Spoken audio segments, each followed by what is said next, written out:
George Mallory was an Englishman with a spirit tougher than old leather. He was a schoolteacher, a husband, a father, but above all, he was a climber. He had an unshakable bond with the high, wild places of the world.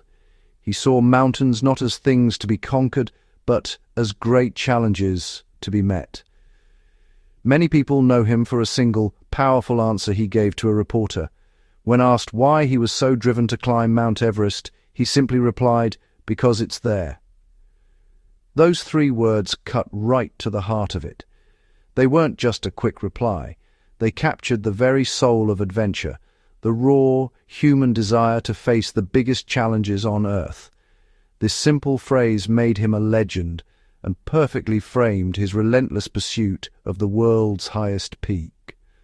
Mallory's passion for climbing began early, scrambling up walls, rooftops as a young man at Winchester College.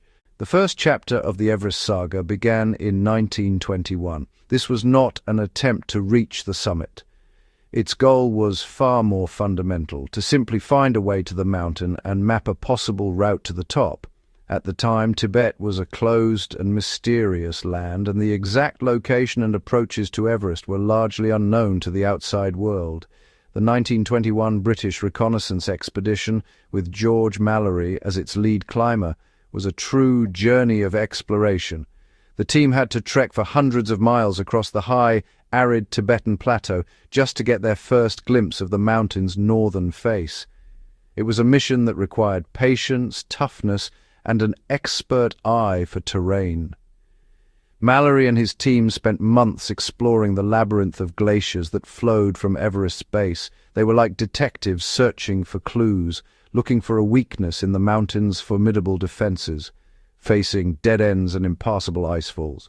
The scale of the landscape was immense, dwarfing everything they had ever experienced in the Alps. Mallory's letters home described the stunning, almost terrifying beauty of the place, but also the immense difficulty of finding a viable path.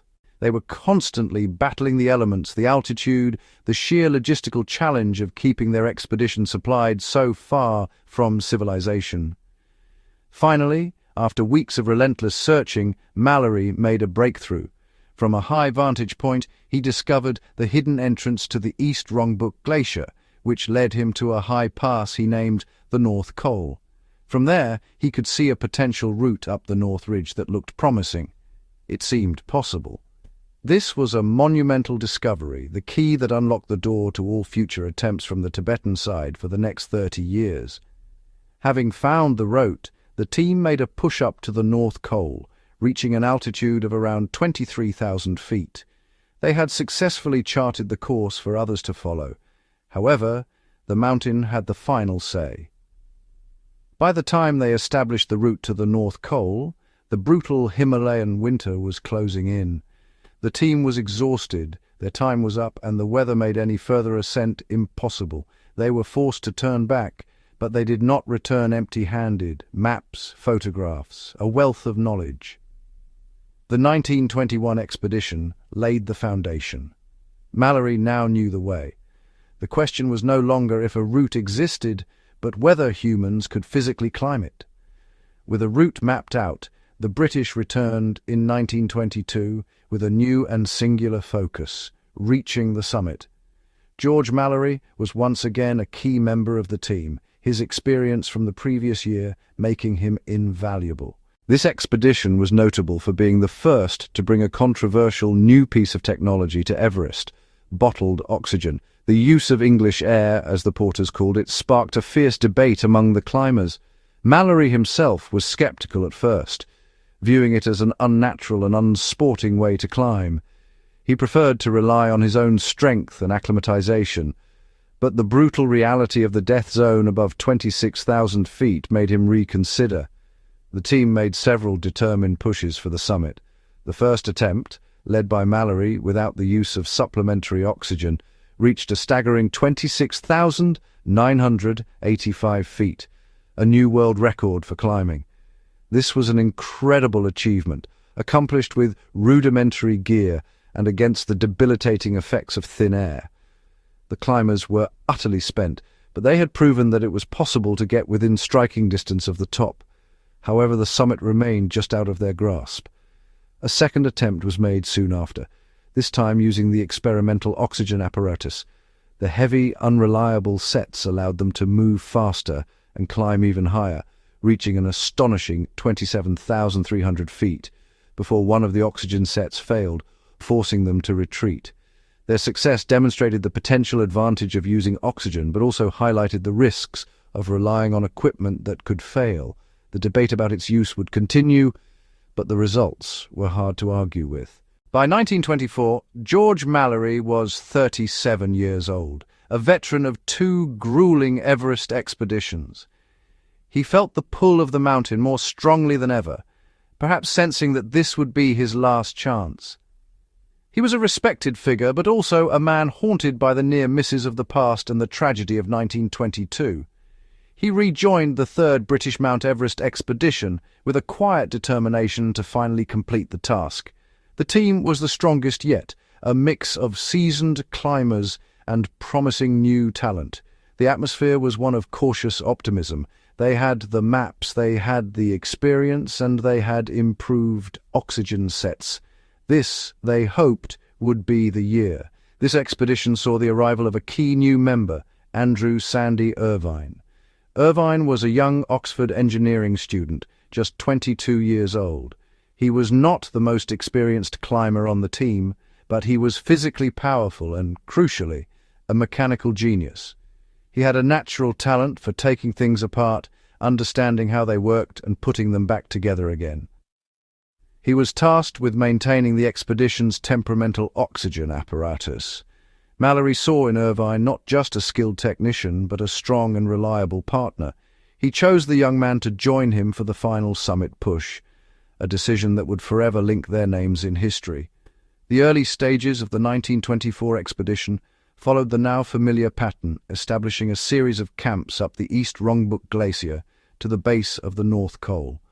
The weather, as always, was a formidable adversary. Vicious storms battered the climbers, destroying tents and forcing retreats. Progress was slow and arduous. The team made 2 initial summit attempts without success. The first, by Mallory and Geoffrey Bruce, was thwarted by high winds. The second, by Edward Norton and Howard Somerville, reached a new record height of 28,126 feet without oxygen, an almost superhuman feat. Norton returned snowblind and utterly exhausted, having come agonizingly close. With time and good weather running out, it all came down to one last roll of the dice. Mallory and Irvine would make the final attempt, using the modified oxygen equipment. Mallory, the veteran climber, and Irvine, the young powerhouse and technical expert, formed a balanced and determined pair. They ascended to the highest camp, Camp 6, perched at a dizzying altitude of 26,900 feet. From this tiny platform on the edge of the sky, they prepared for their push into the unknown. On the evening of June 7th, they sent a note down with porters. "We'll probably start early tomorrow, 8th, in order to have clear weather. Look out for us either crossing the rock band or going up the pyramid at 8:00 p.m. On the morning of June 8th, 1924, George Mallory, Sandy Irvine crawled out of their small tent at Camp 6 and stepped into the thin, frigid air of the death zone. They were equipped with their modified oxygen sets, determined to make a swift push for the summit, some 2,100 vertical feet above them. The day was clearer than previous ones, offering a fleeting window of opportunity. Down below, at a lower camp, fellow climber Noel Odell was ascending in a support role. He was a geologist and was scanning the upper ridges of the mountain, watching for any sign of the 2 men. Around 12:50 p.m., the clouds that had been shrouding the upper mountain briefly parted. For a few precious moments, Odell caught a glimpse of the climbers, 2 tiny black dots moving steadily up the main ridgeline, silhouetted against the sky. He later reported that he saw one of them surmount a prominent rock step, what is now known as the second step.